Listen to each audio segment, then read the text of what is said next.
అన్న హాయ్. ఎట్లా ఉంది సినిమా? ఏ సినిమా చూసావు నువ్వు ఫస్ట్? ఎన్ని ఉన్నాయి సినిమాలు? ఉన్నది ఒకటే కాదు, లేదు రెండు ఉన్నాయి కదా. మూడు ఉన్నాయి. తెలుగు సినిమా మట్కా ఉంది, అర్థమైందా? Okay. సో గాయస్, నేనైతే మట్కా ఆడలేదు, వేరే వాళ్ళ చేత ఆడిచ్చాను. బట్ మట్కా చూసి నేర్చుకొని ఆడదాం అనుకున్నా. వస్తే ఈడేమో మన వరుణ్ బాబు మట్కా ఉంది. సో ఓకే, నో ప్రాబ్లం అండి. సో ఇందులో విషయం ఏమిటంటే, డైరెక్టర్ అనేటువంటిది కథను తన ఊహకు తగ్గట్టుగానే కరెక్ట్గా డిజైన్ చేయడం జరిగింది. Director mark okay, and Varun Babu గారి స్వాగ్ ఆల్సో కూడా ఓకే. అండ్ ఇది సినిమాలో ఒక డైలాగ్ ఉంటుంది, ఏంటంటే డైలాగ్ రాసినాడు రైటర్ ఎవడో కానీ తెలియదు, కానీ పని కావాలి అని అంటే అడుక్కోకూడదు, లాక్కోవాలి అనేటువంటి సీన్ క్రియేట్ చేసి ఈ కాన్సెప్ట్తో ప్రయాణం అవుతాడు మన వరుణ్ బాబు. అండ్ ఇందులో ఒక డైలాగు ఇంకోటి ఏంటంటే, సీను భార్యాభర్తల మధ్య వేరే వాడు దూరం ఉండదు అనేది చూపించడం జరిగింది. సో ఇది ఓకే. అండ్ ఇంకో విషయం ఏంటంటే, సినిమాలో నార్మల్గా మన కన్వర్జేషన్, అరే మన మీద బొగ్గుల వ్యాపారం ఎక్కువ తక్కువ అయితే ఆ బొగ్గుల పైన షీట్లు అమ్ముకోవాల్సి వస్తుందని చెప్తాడు. ఇది విలన్ క్యారెక్టర్. సో ఈ విధంగా రైటరు చాలా బాగా రాయడం జరిగింది, డైరెక్టేషన్ కూడా బాగానే ఉంది. అండ్ నాకు తెలిసి సినిమాలో క్రూయాలిటీ అయితే ఉండకూడదు అనుకున్నా. ఇంటర్వెల్ ముందు చేతులు నరికేయడానికి దాదాపు 1.5 minutes సీన్ ఉంటుంది. ఆ చేతులు ఎందుకు వచ్చినాయి, ఆ చేతులు మార్కినాయి, ఆ సీన్కి ఒక క్యారెక్టర్ ఏదో రావు అన్న బదల రావు ఏదో రావు ఉంటుంది. ఆ రావుకే చేతులు నరకడానికి అంత పెద్ద సీన్ చెప్తాడు. పోనీ ఆ సీన్ కూడా డైరెక్టర్ ఏదైతే చేతులు నరుకుతారో భాస్కర్ రావు అనేటువంటి డైరెక్టర్ పర్సన్, ఆయన కూడా చాలా బాగా ఆ సీన్ ఇంటర్వెల్ సీన్ అదొక్క సీనే. సినిమా మొత్తం ఎలా ఉంది మనం మర్చిపోతాం, కానీ ఆ సీన్ మట్టు సూపర్గా ఉంటుంది. ఫస్ట్ హాఫ్లో ఎక్కడ కూడా ల్యాగ్ లేకుండా, అనవసరమైన లీడ్ లేకుండా ఫస్ట్ హాఫ్ సూపర్గా చేయడం జరిగింది. సెకండ్ హాఫ్కి ఏం చేశారు అని అంటే, ఇంకో మట్కా 2 ఉంది అనేటువంటి కాన్సెప్ట్ వచ్చేసారు.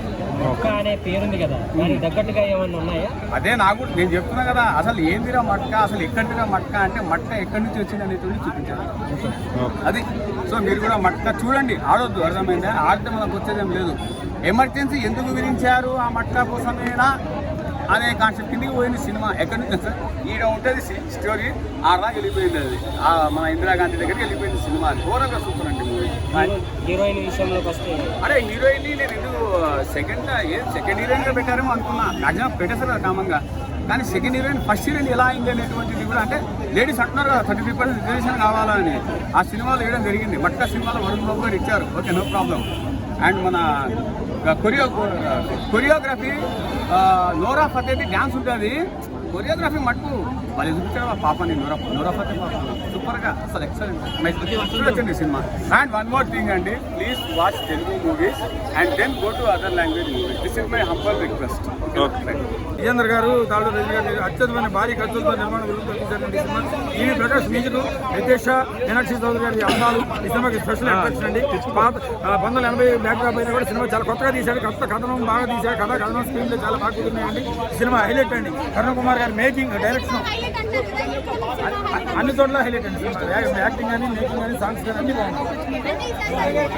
మంచి బ్లాక్ బస్టర్ మూవీ అండి cinema, block buster movie Varun Tej గారు. ఇప్పుడు సినిమా పేరు దానికి ఫుల్ డిఫరెంట్ అండి. ఫుల్ చాలా డిఫరెంట్గా తీశారు సినిమా కరుణ్ కుమార్ గారు. ఇంతకుముందు బిర్యానీ గారి మూవీ అయినా చాలా బాగా తీశారు. డైరెక్షన్ బాగుంది, స్క్రీన్ ప్లే బాగుందండి. చాలా ఎక్సలెంట్. కరుణ్ కుమార్ గారు చాలా అద్భుతంగా తీసుకుంటారు.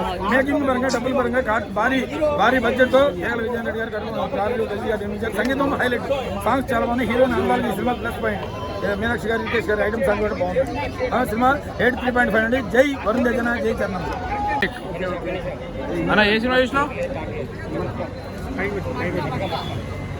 మస్క అన్న ఏ సినిమా చూసినావు అన్న? పెట్టేసుకో, మైక్ కొంచెం పైకి పెట్టు. ఏ సినిమా చూసావు? ఇప్పుడే మేము మట్కా చూసి వస్తున్నాం. సినిమా చాలా బాగుంది, కొత్తగా తీసారు సినిమా, డిఫరెంట్గా తీసారు. ఇది ఒక వరుణ్ తేజ్ కెరియర్లా ఇది మంచి బెస్ట్ మేము చెప్పొచ్చు. మెగా ఫ్యాన్స్ లెక్కించి మళ్ళీ ఒక పవన్ కళ్యాణ్ తర్వాత అంటే, ఒక రామ్ చరణ్ తర్వాత అంటే మళ్ళీ ఇండస్ట్రీలో నిలబడే మనిషి అంటే ఒక వరుణ్ తేజ్ అని చెప్పొచ్చు. ఎందుకంటే ఈ సినిమాలో ఆయన యాక్టింగ్ చూస్తుంటే అంతా బాగుంది. మళ్ళీ పవన్ కళ్యాణ్ తర్వాత ఒక రామ్ చరణ్ తర్వాత అంటే మళ్ళీ వరుణ్ తేజ్, తర్వాత చిరంజీవి. ఈ మెగా ఫ్యామిలీలో మళ్ళీ ఒక మంచి ఒక హీరో మనకు దొరికింది అనుకోవచ్చు. ఆల్రెడీ ప్రూవ్ చేసుకుని గద్దలు కూడా చేసిన యాక్టింగ్లో మళ్ళీ ఇలా ప్రూవ్ చేసి చూపించుకోండు మన వరుణ్ తేజ్ గారు. సినిమా సినిమా ఎలా ఉంది కాదు, మెయిన్ యాక్టింగ్ ఎలా చేసిండు ఆయన. మెయిన్ కావాల్సింది హీరోకి అదే కావాలి. యాక్టింగ్ ఉంటేనే సినిమాలో బ్లాక్ బస్టర్ అని చెప్పొచ్చు. ఆ హీరో ఈ సినిమాకి ప్రాణం పెట్టింది మెయిన్ చెప్పాలంటే మట్కా టైటిల్ కి మూవీకి మ్యాచ్ అయింది. ఆయన యాక్టింగ్ కి కానీ విలనిజం అంటే అలా 3 పాత్రలు చేసినాడు.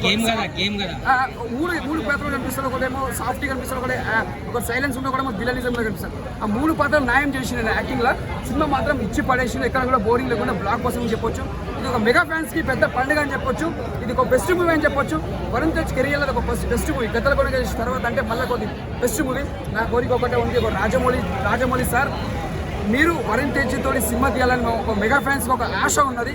ఎందుకంటే ఆయన నటన విశ్వరూపం చూపిస్తాడు. మీరు సినిమా తీస్తే వరుణ్ తేజ్ తో తీస్తే మీరు మాత్రం ఇంకా ఆయనని ఇంకా మంచి తీసుకోవచ్చు, వరల్డ్ లా కూడా చూపించచ్చు అని చెప్పొచ్చు. జై మెగా ఫ్యామిలీ, జై మెగా స్టార్, జై పవర్ స్టార్. ఓవరాల్ గా రేటింగ్ ఎంత ఇస్తాను? ఓవరాల్ గా రేటింగ్ ఎంత? 3.5 ఇస్తాను.